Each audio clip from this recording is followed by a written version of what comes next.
Okay, and back again. 150 now, opening middle position with Jack 9 suited, getting through that by the button.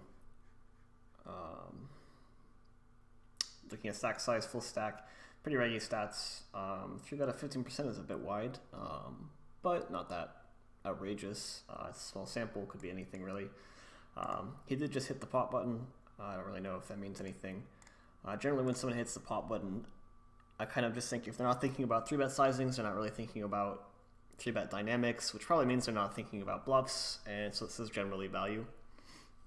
And I think already this is kind of a mistake here to call Jack 9 suited out of position to a 3-bet this size. This is like bottom of my opening range, right? Like I'm not opening Jack 8 suited here. And so, you know, when I get 3-bet, theoretically I should probably fold. And I also think this is a stronger range.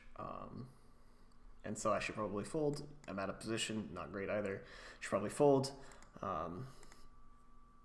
So yeah, I think already pre-flop this is just a mistake to peel here. It is a nice hand that flops well, but still not, you know, I mean, I don't know. It just still probably should still be mocked. Either way, I do call. I think it's a mistake, but we see a flop that is 9 high, 2-tone. Check it over, and I would expect this board to be very good for his range. Obviously, we have all of the sets, and he only has 9s sometimes. And in this case, there's really only one combo of 9s, so I guess we have more nutted hands than he does. But overall, he has all the overpairs, all the nut flush draws, that kind of stuff. So I would expect this to be a much better board for him. And because of that, I would expect him to c-bet his range about a third. Almost always. So him checking back here is very weird, and I don't know what that means. I guess initially trying to think about hands that he could have, you know, ace highs, ace king, maybe with a flush draw or with a backdoor flush draw. So maybe ace king of diamonds or ace king 1 spade. I would imagine ace king of spades or ace x of spades would bet here almost always. I don't really know why you would check back, but showdown value with, you know, back of equity, probably not a terrible check. But that said, he does check it back. And the turn is interesting. The turn is another 9. Obviously, good card for me. I don't think he has many flushes here, if any. He really, he really only has, ace x of spades that would check back, which is really weird. You know, if he has like ace 4, ace 5 of spades that he was bluffing. So that weird. And I don't really think he has many of those hands, you know, given the pre-flop read. So since I think this is much, you know, either this is probably just like ace high, sometimes 1 spade, I decided to just pot it. And I think when he caps his range by checking flop, I should just overbet here, right? Almost all of my continuing range here is going to be suited, so I have way more flushes than he does. I have way more 9x than he does, especially when he checks flop. You know, maybe he could be. The thing, it's hard to find a value hand that he checks back with. So I guess exploitatively, I didn't want to overbet, but like I think I probably should here. And in the sim, I made sure to include some overbet sizing, so I'm interested to see what they say, or what PIO says here. But yeah, I pot it and expect to get folds a massive amount of time.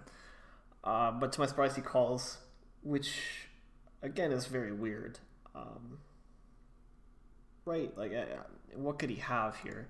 And so immediately I'm thinking, all right, he probably has ace x with 1 spade here, right? To float, to check back flop and then float this, he probably has to have at least a spade or something like 8s that 3-bet pre, 7s with a spade that 3-bet pre.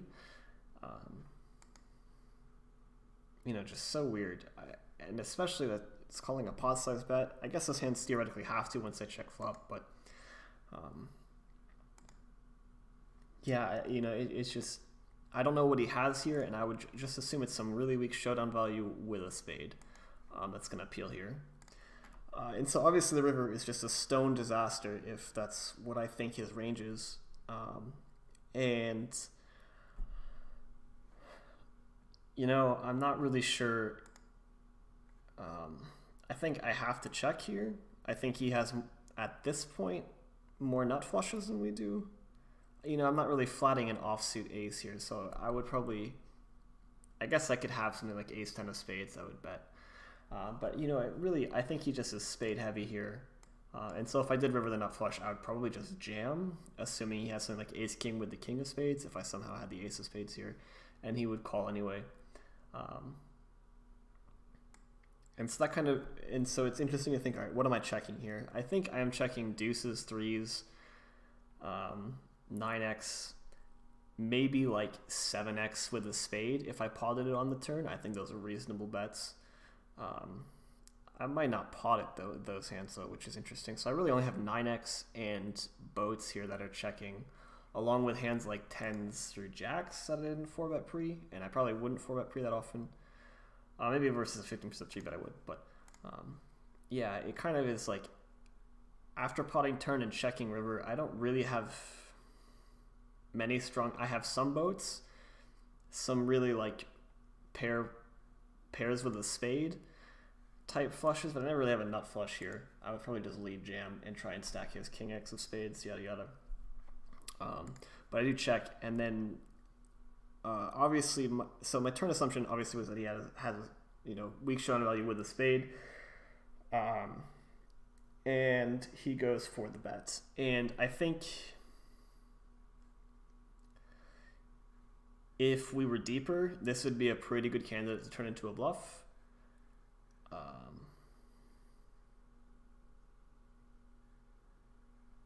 But it's really hard for me to struggle. I struggle to find bluffs that he can have. I do have spades here that can call. I have flushes here that can call. And I guess I have hands that would turn themselves. And I'm trying to think. I would check raise all my boats. If I had queen 9 suited, I would check raise here. But yeah, I think this might be a candidate to turn into a bluff. I'm not too sure. I don't think he's value betting a queen here. I don't think he's value betting any non-spade hand here. So he either has a stone bluff that floated the turn, which I bet pot, so that's pretty unlikely. And he 3-bet pre, so it's pretty unlikely. Or he just has a flush. And so I kind of mucked, given that, he has $20 behind, and if I jam, I know no one really is ever bluffing in this dynamic, but there's a reason, right? Like, because this guy's just not going to find many folds with a strong flush. So yeah, very weird. I don't really know if I should be calling here, or if I should be turning this into a bluff. If I should be, folding this pre to the 3-bet. I don't know. It's just a very weird hand, and I'm interested to see what the sim says. So that first thing is to go over. This is my continuing range. I'm probably opening all pairs. Aces, suited aces, ace 10, ace 9 suited probably, and then ace 5 and all the wheel aces. And I guess I just said that, I'm probably, since I'm opening those, I have to fold some of them to a 3-bet, especially a pot size 3-bet out of position. And so I said, I'd probably continue with ace 10 suited, maybe, and since I just called, I wouldn't be turning any of these into 4-bet bluffs. I'm probably mucking some of my worst pocket pairs out of position. These would be mandatory calls in position, but just out of position, they just play a lot worse. And we have to find some folds. And I'm not flatting any offsuit hands to this size, which is something to note, I guess, and probably changes how the turn plays. But yeah, honestly, even queens, I guess sometimes I call, sometimes I 4-bet. Jacks, I am mostly just calling. Just given that my read pre-flop, that when someone is just pressing the pot button, they're not thinking about bluff sizing or bluff dynamics, and so they're probably just not bluffing. Which probably means I should just be 4-betting queens all the time for value and flatting jacks all the time, just kind of as an exploit, and just never 4-bet bluffing.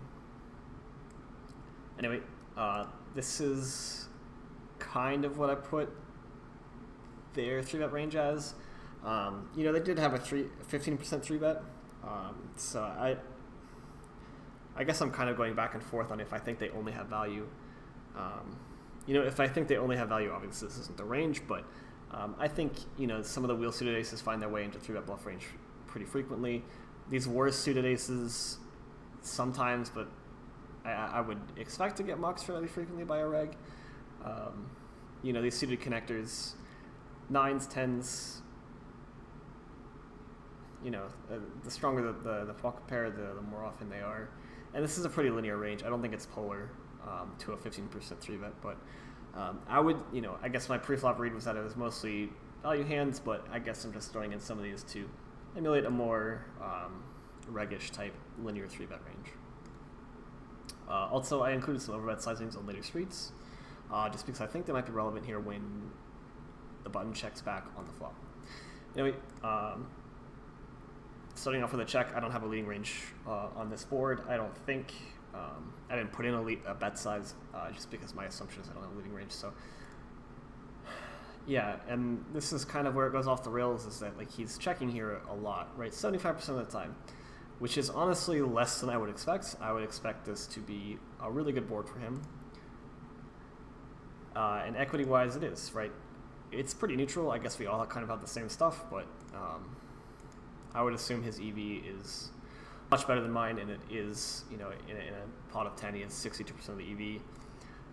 And again, just playing out of position is just so bad.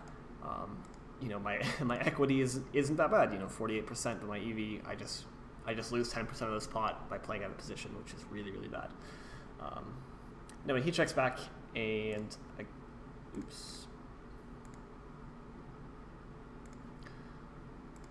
Okay. What did I do wrong?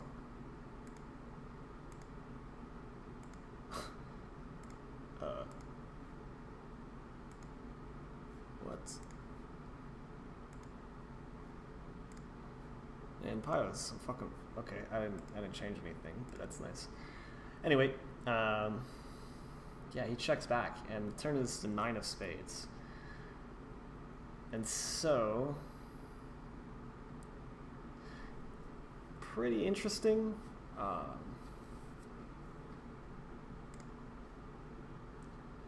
That it wants me to bet a third here. This isn't, this isn't what I would expect. But yeah, I mean, pretty cool. It's actually interesting.